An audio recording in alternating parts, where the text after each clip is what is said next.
Hello and welcome to the Warsash Maritime School.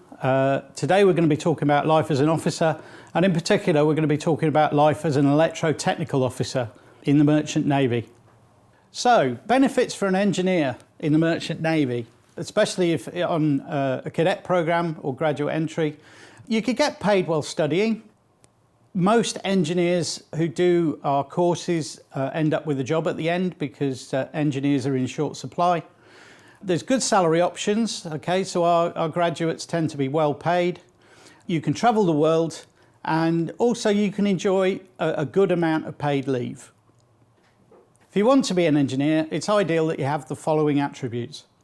You have an inquiring mind, you've got good reasoning capabilities, you're decisive, you'll be able to make a decision because you're an officer and officers make decisions.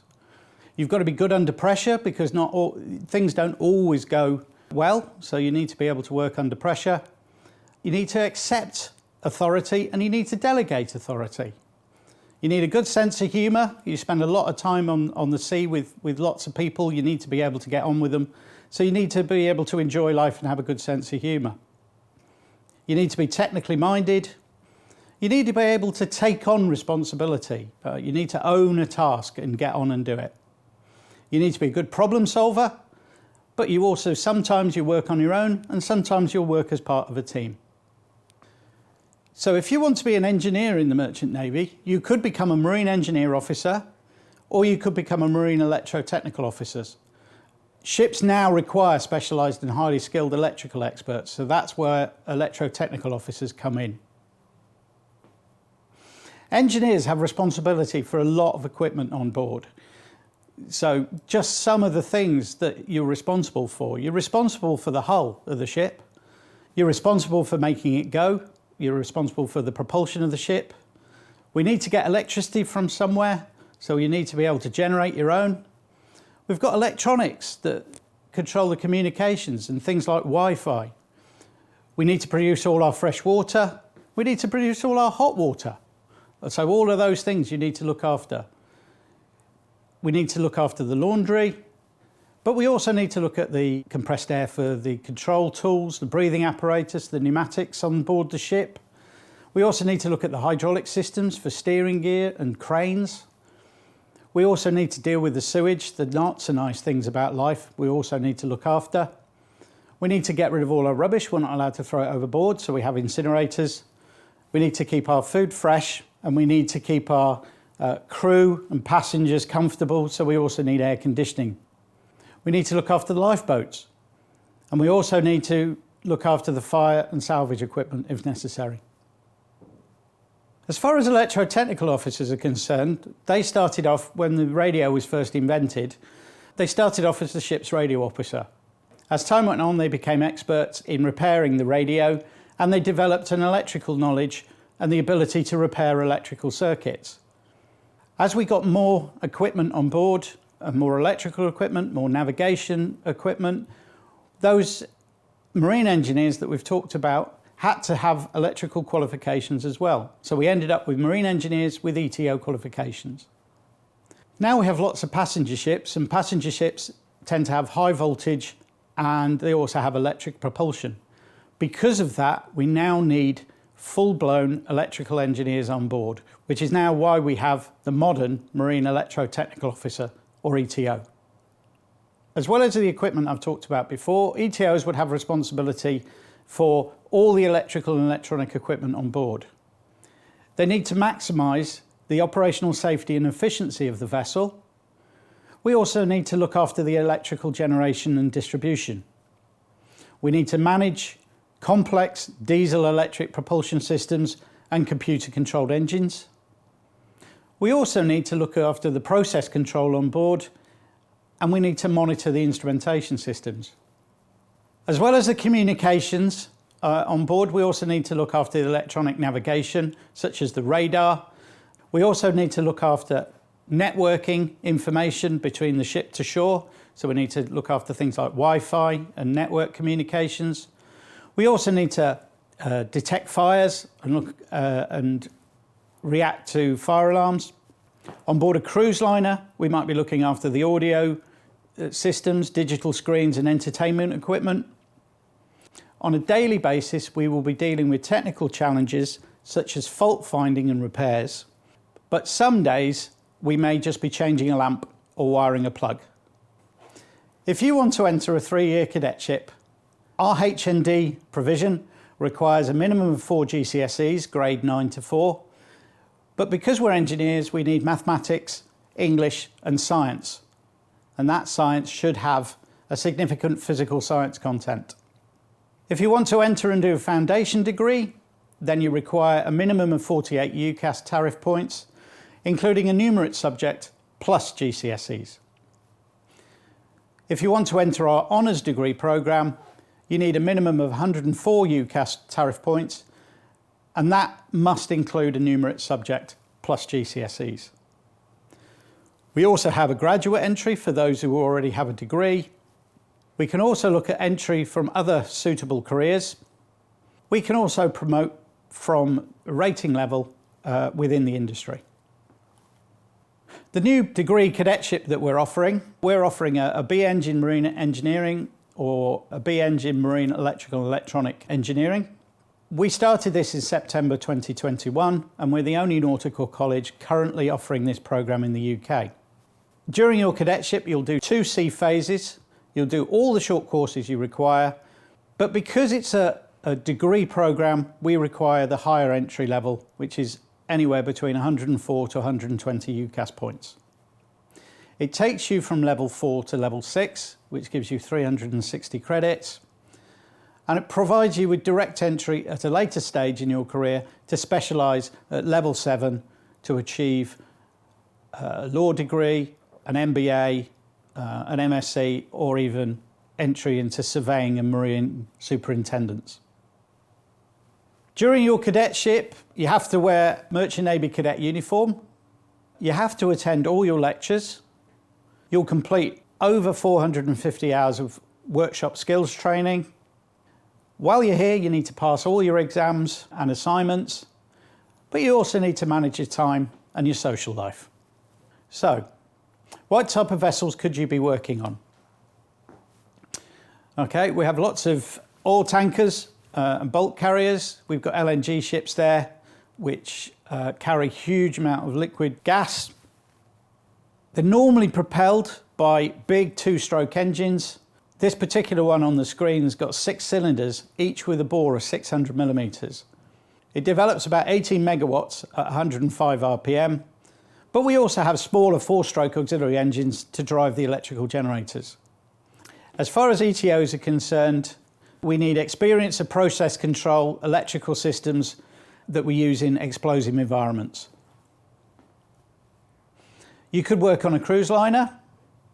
Most modern cruise liners these days have a diesel electric propulsion. Some are now even having LNG. We have large 4-stroke diesel engines up to 16 megawatt drive with electrical generators to provide power for electrical propulsion motors.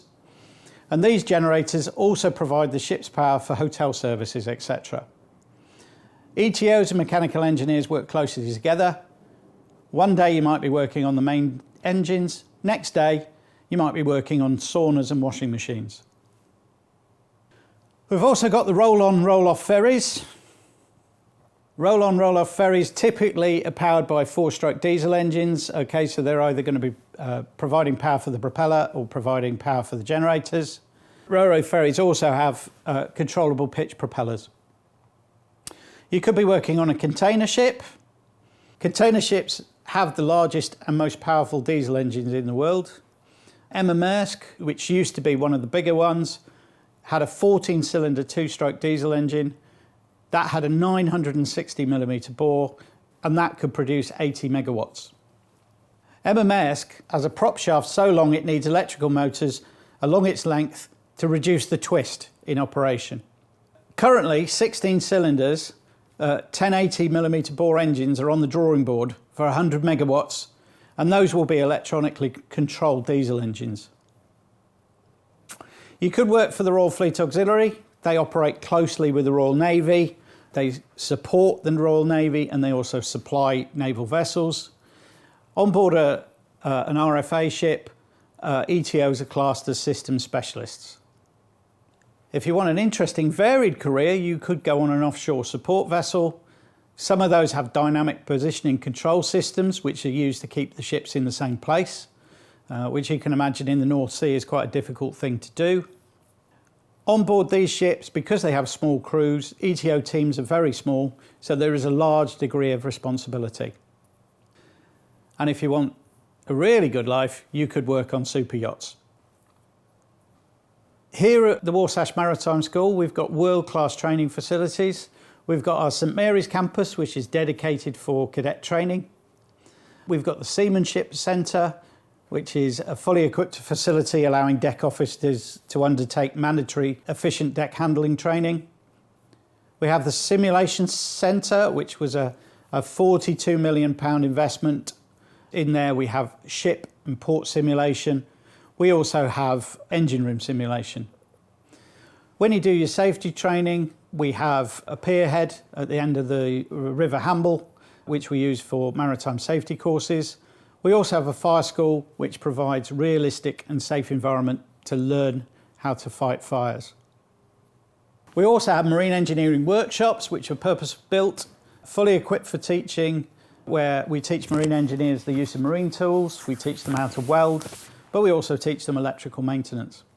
We have the ECDIS suite, which is used for training deck officers in how to pilot ships. We also have the ETO labs, where we teach electrical maintenance, but we also teach fault-finding procedures. We have an engine room simulator, which is set up to replicate a real ship's engine room, okay, and that uses touchscreen technology, so our students can actually navigate the engine room. We have a liquid cargo operations simulator for teaching people who are working on tankers how to load and discharge their cargo. We also, to support the academic teaching, we have laboratories where we can conduct thermodynamics, mechanics and control engineering experiments. So, what are you going to do in your sea phase? Well, you're going to go to sea 6 to 7 months after starting. Now, during your time as a cadet, you'll complete at least 8 months of sea service. The engineers will learn how to operate the main and auxiliary machinery, while their ETO counterparts will learn how to operate the electrical systems on board. You'll also have time to study, and you have to complete a training record book which has got tasks that you have to prove competence in when you're on board a ship. In order to fill in that training record book, you'll take part in routine maintenance, overhauls and repairs. If you're lucky, you may even take part in a dry docking of a vessel. Our commitment to you: we're confident that if you work hard, you will get your HND, foundation degree, or BEng in marine engineering or marine electrotechnical engineering. You'll get a certificate of competence from the Maritime Coast Guard Agency, meaning you can sail as a marine electrotechnical officer or marine engineer officer, and you'll probably get a job as a fourth engineer or an electrotechnical officer. So the prospects for those choosing the ETO and mechanical engineer route. Recent job adverts have shown that newly qualified ETOs can earn anywhere between £25,000 and £28,000. Once you get promoted to second ETO on something like a support vessel, you could be earning £40,000 to £50,000. DP support vessels sometimes will pay up to €9,000 per month. Chief engineers, if you're a marine engineer, have responsibility for all the machinery and technical management, and they typically earn £50,000 to £75,000, but sometimes it's much higher. If you wanted a shore-based maritime career, there are a number of qualifications that we offer that you can take that will help you gain that career. So why choose Warsash? We are the world's leading maritime university. We provide exceptional academic support and pastoral care. We have excellent academic results, also strategically located in one of the world's busiest shipping ports. Thank you very much for listening. If you have any questions, you can get in touch on the details included in this video.